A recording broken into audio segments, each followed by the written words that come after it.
Hi there! In this video, I'm sharing how I went from being a Vietnamese business student with zero tech background to landing a job as a software engineer in Japan.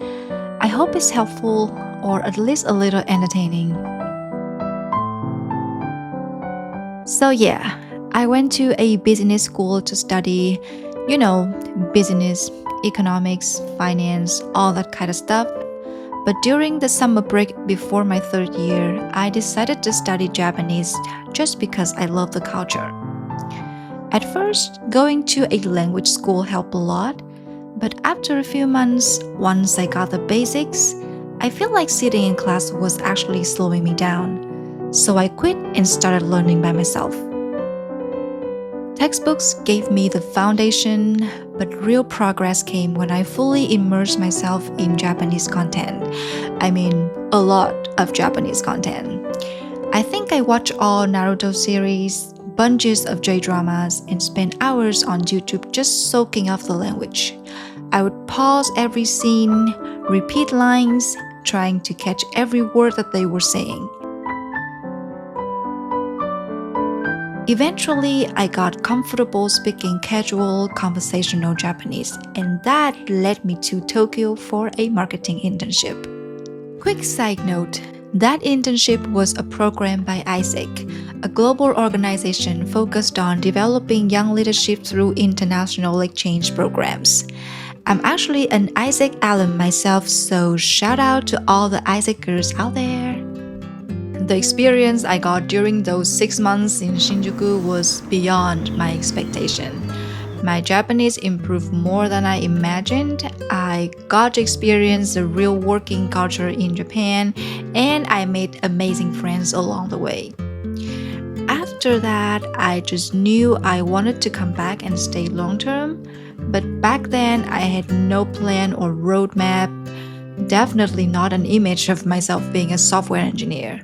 That wasn't even on my radar.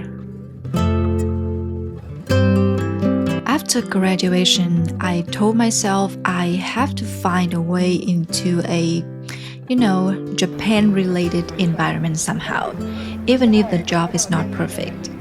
So without thinking much, I applied for this Japanese company in Hanoi, and it just happened to be a tech company. My job was purely just PR and communications, zero coding involved, but looking back, that was probably one of the best career decisions I ever made, and you will see why.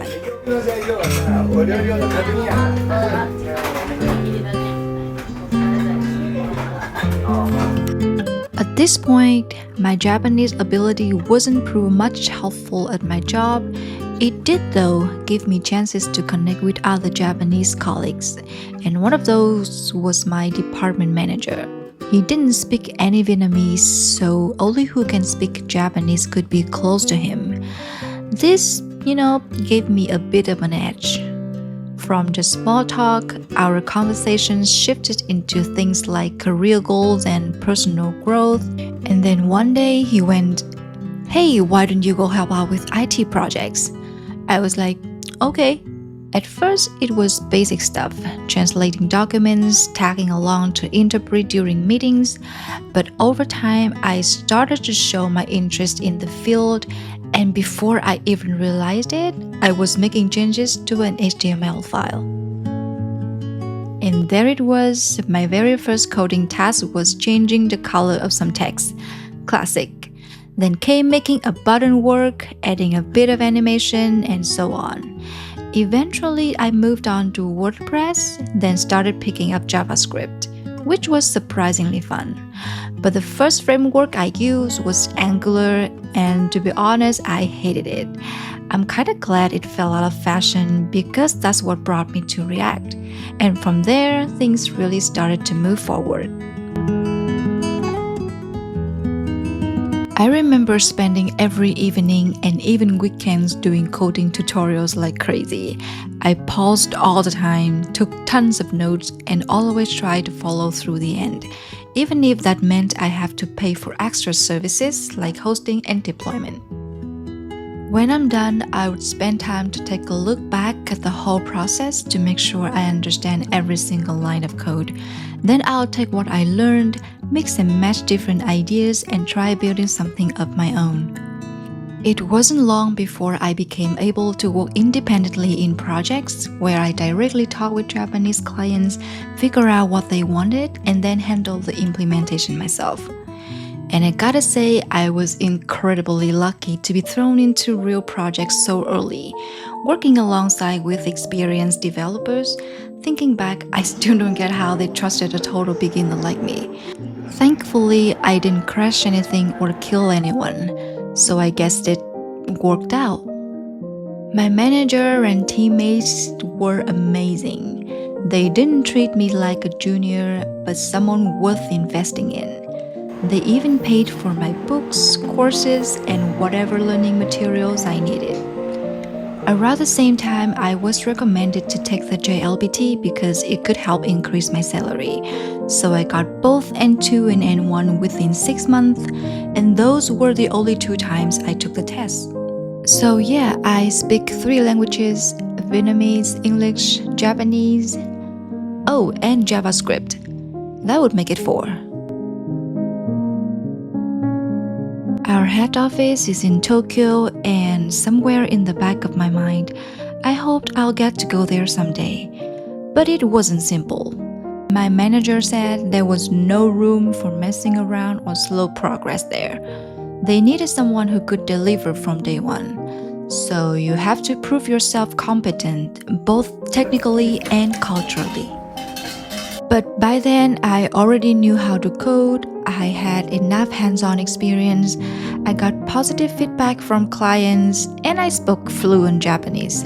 The idea of moving there started to feel possible.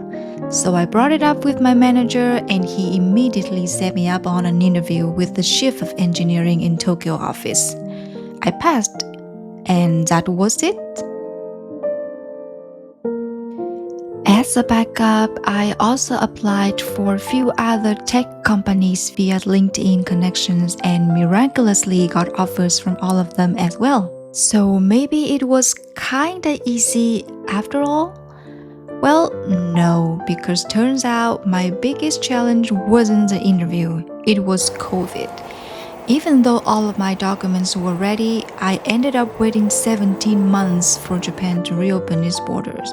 A lot of waiting, hoping, holding on, but I made it eventually.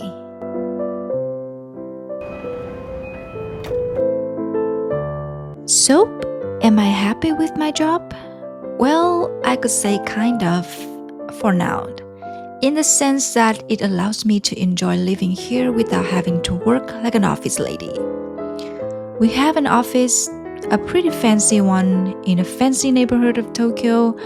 I mostly work from home, but sometimes I do go there just to remind people that I still exist. No rushing for trains, no staying late just because others do. No one cares where you are, what time you wake up, as long as you get the job done. Typical engineer lifestyle, right? But as great as that sounds, I do think it's important to stay connected with people organically in person, which I still struggle to do because it's just so easy to stay home, code in my bed, and snack between commits. This has become even harder since we're using AI tools for work. The company pays for them, of course. But the point is, I feel like I talk to LLMs more than I do with real human beings, which is probably a sign that I should get out more. Anyway, in general, things are going okay. Of course, there are some downsides, like the painfully high taxes, but I'll save that story for another video. When I'm off the clock, I often try to find a reason to get out on the street, even if it's just to wander aimlessly. Tokyo is always buzzing, there's this constant energy, and if you are a foreigner like me, you'll never get tired of watching it. Sometimes I'll hop on a random train just to see where I end up. The city is so huge and diverse, and you will never run out of things to discover.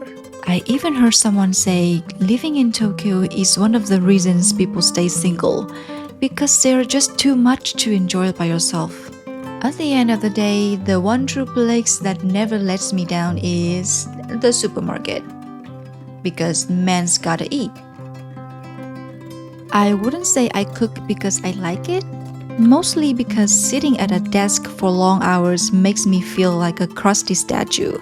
So moving around in the kitchen feels like a micro workout. And let's face it, eating out in Tokyo every day is a fast track to going broke, or at least being full but financially empty. We're both engineers and proud introverts. For us, the idea of a good evening is simple. Find a low-effort recipe with minimal cleanup, eat while watching animes, sometimes talk about intellectual topics where I'll just nod and pretend that I understand.